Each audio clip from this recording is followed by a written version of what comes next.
Assalamualaikum warahmatullahi wabarakatuh. Pada kesempatan kali ini, kami dari kelompok 12 akan mempresentasikan materi bab 12 dengan judul Mengelola Tanpa Serikat Pekerja dengan Sumber dan Keterbatasan Individualisme. Dalam pembahasan ini, kami akan menjelaskan bagaimana perusahaan modern saat ini mulai mengelola hubungan kerja tanpa melibatkan serikat pekerja, serta bagaimana nilai-nilai individualisme itu berperan dalam sistem kerja tersebut. Nah, melalui topik ini, kami ingin mengajak teman-teman memahami alasan munculnya sistem ini, kelebihan, serta keterbatasan yang dimiliki ketika perusahaan memilih untuk tidak menggunakan serikat pekerja. Sebelum kita masuk ke pembahasannya, izinkan saya memperkenalkan anggota kelompok 12.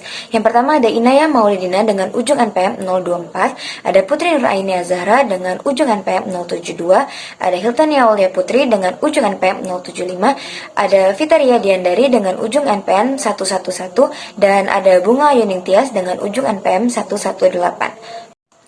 Baiklah, kita masuk ke inti dari pembahasan, yaitu apa sih managing without unions atau mengelola tanpa serikat pekerja. Nah, konsep ini berarti perusahaan itu mengelola hubungan kerja secara langsung dengan karyawan tanpa melibatkan serikat pekerja. Dalam sistem seperti ini, perusahaan itu berinteraksi langsung dengan setiap karyawan secara individual, bukan melalui perwakilan kolektif seperti serikat pekerja.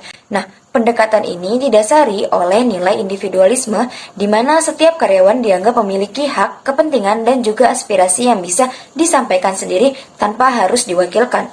Dengan cara ini, perusahaan percaya proses komunikasi akan lebih cepat dan efisien, karena tidak perlu melalui proses negosiasi yang panjang seperti di sistem serikat.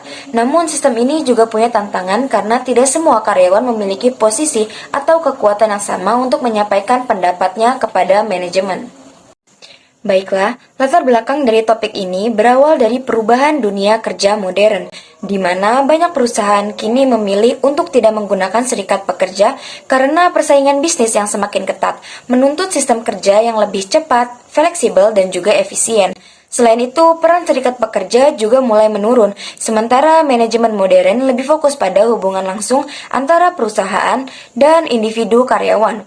Fokus lain yang mempengaruhi adalah perubahan nilai dan juga gaya kerja generasi muda, di mana generasi muda saat ini cenderung lebih mandiri, lebih bebas, dan ingin punya kendali atas cara mereka bekerja. Nah, inilah yang mendorong munculnya sistem kerja baru yang lebih berbasis individualisme daripada kolektivitas. Baik, selanjutnya kita akan membahas tentang sumber-sumber munculnya individualisme dalam hubungan kerja. Perubahan ini tidak terjadi secara tiba-tiba, tetapi merupakan hasil dari berbagai perkembangan sosial, ekonomi, dan teknologi yang saling berkaitan.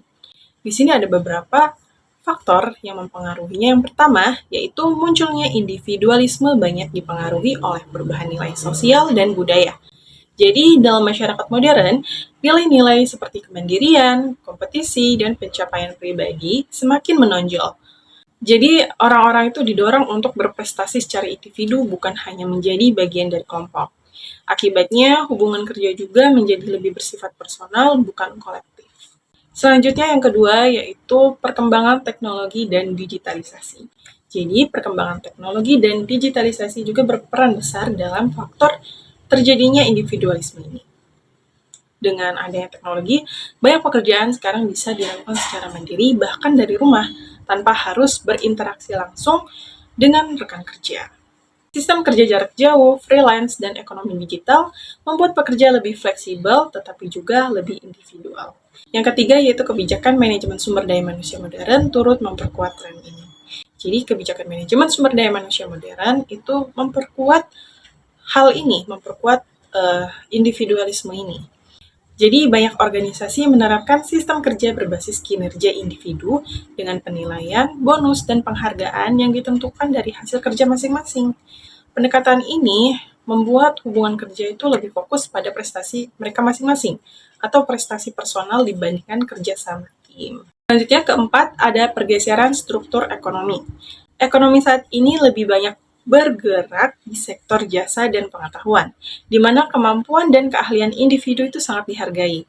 Dan sehingga hal ini tuh membuat pekerja itu lebih mengandalkan kemampuan dirinya sendiri untuk bersaing. Dan yang terakhir, globalisasi tenaga kerja juga memperkuat individualisme. Jadi, tenaga kerja kini bersaing di pasar global bukan hanya di tingkat yang lokal. Jadi, setiap individu itu dituntut untuk terus mengembangkan dirinya agar bisa bertahan dalam persaingan secara internasional.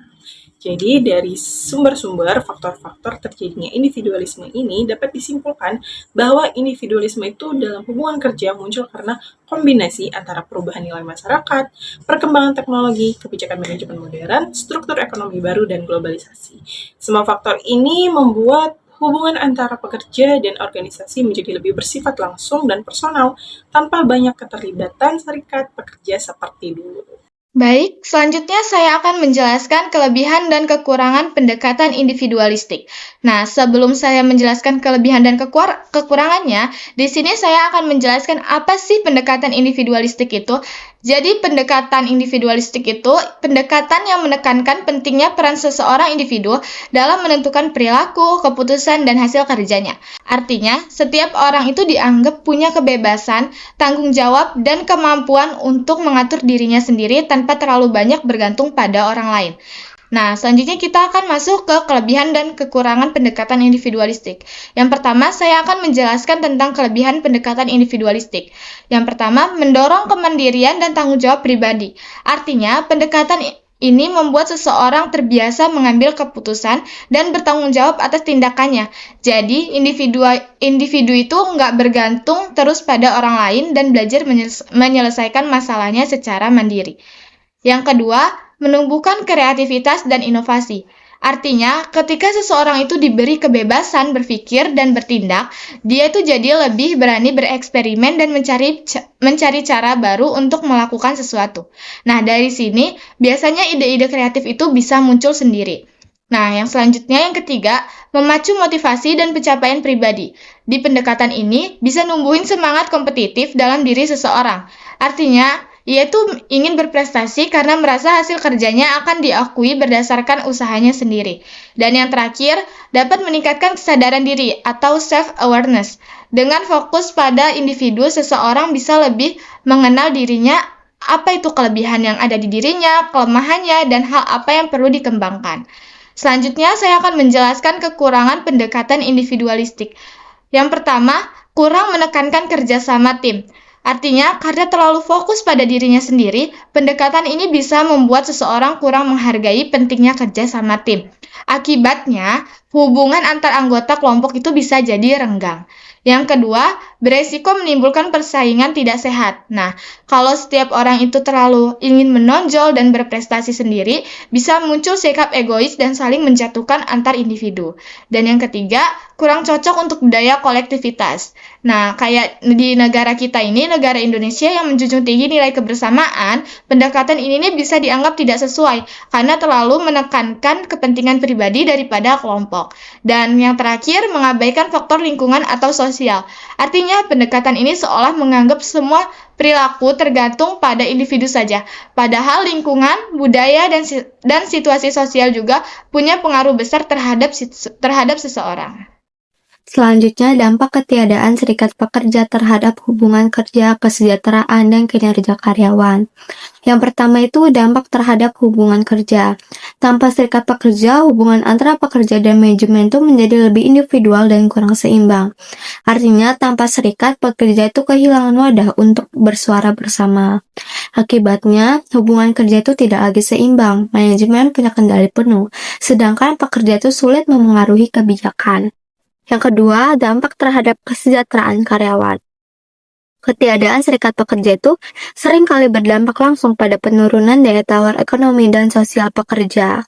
Tanpa mereka, pekerja itu sulit memperjuangkan hak ekonomi dan sosialnya, sehingga kesejahteraan itu akan menurun. Dan yang terakhir tuh dampak terhadap kinerja karyawan. Kinerja karyawan tuh bisa terdampak secara psikologis dan produktif. Ketika karyawan merasa tidak dilindungi, maka semangat kerja dan produktivitas itu akan menurun. Dalam jangka panjang, hal ini tuh bisa merugikan perusahaan sendiri. Selanjutnya, evaluasi strategi manajemen yang dapat menjaga keseimbangan antara kepentingan individu dan organisasi. Jadi, strategi manajemen yang seimbang adalah pendekatan organisasi dalam mengelola hubungan kerja yang tetap memperhatikan hak, aspirasi, dan kesejahteraan karyawan, tanpa perlu keberadaan serikat kerja. Tujuannya itu untuk menjaga komunikasi, kepercayaan, dan keadilan antara manajemen dan pekerja. Nah, evaluasi strategi pengembangan ini terbagi menjadi tiga poin, yaitu yang pertama, pendekatan partisipasif atau Employee Voice Program, yang dimana menyediakan ruang bagi karyawan menyampaikan aspirasi dan keluhan. Contohnya itu ada kotak saran, survei karyawan, dan forum dialog rutin. Lalu yang kedua, itu ada sistem manajemen kinerja transparan. Jadi penilaian berbasis indikator objektif dan terbuka. Lalu dia juga bisa mencegah ketimpangan, kekuasaan, dan meningkatkan kepercayaan. Yang ketiga, yaitu feedback dan umpan balik dua arah, yang dimana dia rutin memberi dan menerima masukan, lalu mendorong loyalitas dan kepuasan kerja. Selanjutnya terkait dengan studi kasus yang berkaitan dengan perusahaan Amazon dan tantangan mengelola tanpa serikat pekerja. Jadi Amazon ini menjadi salah satu contoh perusahaan besar yang memilih untuk mengelola tenaga kerjanya tanpa adanya serikat pekerja. Perusahaan ini mengendalikan sistem manajemen berbasis individualisme yang menekankan kinerja personal, tanggung jawab individu, dan persaingan antar pegawai. Setiap pekerja dinilai berdasarkan hasil kerjanya sendiri, bukan melalui kerja kolektif. Amazon itu juga menggunakan teknologi dan data untuk memantau produktivitas karyawan secara real time dengan tujuan meningkatkan efisiensi dan kecepatan kerja. Namun di balik keberhasilan sistem tersebut, muncul berbagai keterbatasan dari pendekatan yang terlalu individualistis. Banyak karyawan mengaku merasakan tekanan kerja yang tinggi, beban target yang berlebihan, dan minimnya ruang untuk menyuarakan pendapat atau keluhan. Karena tidak adanya serikat pekerja, aspirasi karyawan sulit tersalurkan secara kolektif sehingga sering muncul isu terkait kesejahteraan dan hak-hak tenaga kerja. Kasus Amazon ini menunjukkan bahwa mengelola tanpa serikat pekerja itu dapat menjadi kekuatan bagi perusahaan dalam menjaga efisiensi dan kinerja individu. Tapi di sisi lain juga memperlihatkan keterbatasan individualisme dalam hubungan industrial. Ketidakseimbangan antara kepemimpinan perusahaan dan kesejahteraan karyawan menjadi tantangan utama yang menggambarkan dilema modern antara kebebasan individu dan solidaritas kolektif di dunia kerja. Dari sudut pembahasan yang telah kami sampaikan, dapat disimpulkan bahwa sistem kerja tanpa serikat pekerja muncul karena kebutuhan efisiensi, fleksibilitas, dan juga perubahan nilai kerja generasi modern yang lebih individualis.